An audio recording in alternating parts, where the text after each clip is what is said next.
Today, we're going to be changing a fuel filter in a 2007 to 2009 Dodge Mercedes Freightliner Sprinter 2500 and 3500. We'll start by removing the air box. First step is to push this tab. Next, remove these two sensors.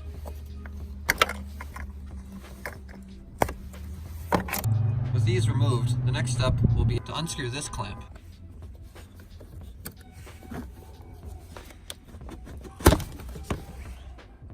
Next, you'll pop these two up and remove the box. Since we'll be dealing with fuel, we'll want to put gloves on for this.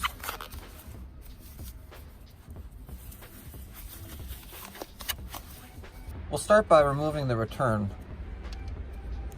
Should just pop right out. Next, we'll start by removing these lines.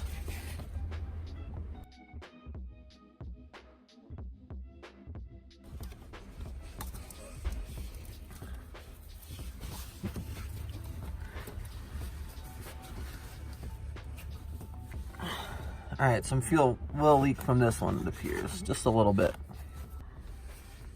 We'll then remove this clip.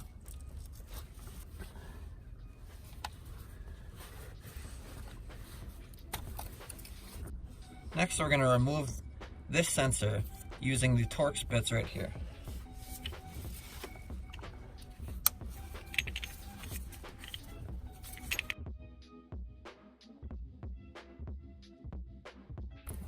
Alright, with those lines out of the way, you should be able to twist this and pull the unit out. Might end up just doing that when the filter's out. Alright, undo the screw back here. Should be able to slide the fuel filter right out. This is what the filter looks like uninstalled. We're going to be removing this now. Should be done just by twisting it like so. Should be able to pull it out of here.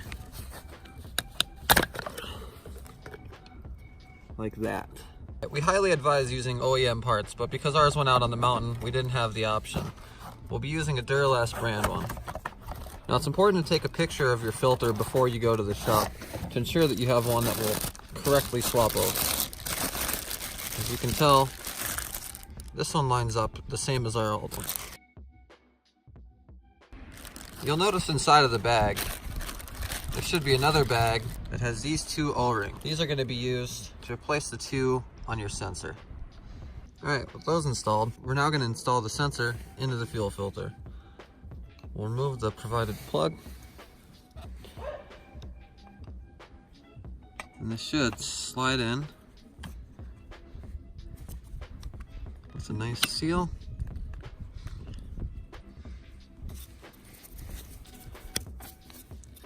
And twist in just like the old one. We'll then reinstall those Torx screws into the filter to hold the sensor.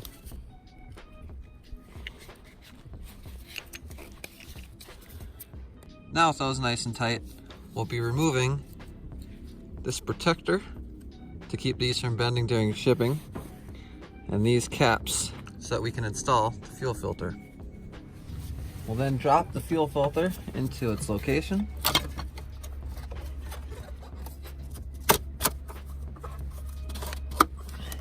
Should line up like how the old one did.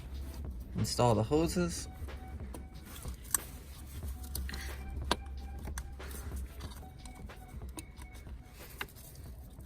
Make sure that the clamp orientation is in a way that you can easily tighten it. Reinstall the return and plug the sensor back in. Be sure to tighten up all the clamps. Alright, now double check that everything is tight, everything is attached, the clamps are tight, the sensor's plugged in, everything's connected. And then the next step will be reinstalling the air box. Now for this, make sure that these line up on these rubber stops in back.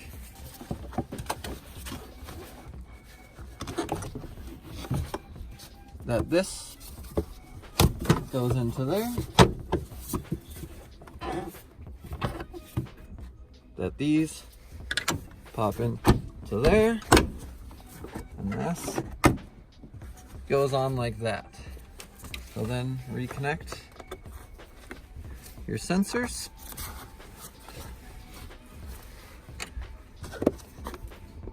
and tighten the intake clamp. All right, make sure that everything is good, and then we'll go inside to prime the fuel system. In order to prime the system, you'll put the key in, turn it to where you would for your coil pack to get ready, and wait 30 seconds. You'll do this 2 times.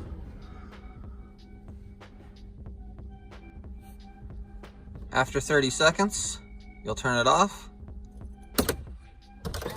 take the key out, let it reset. We'll wait like 15 seconds or so, and then we'll repeat that same process.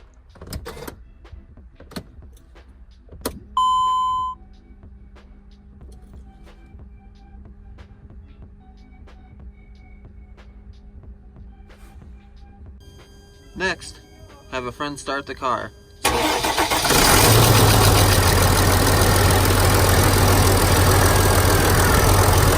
that there are no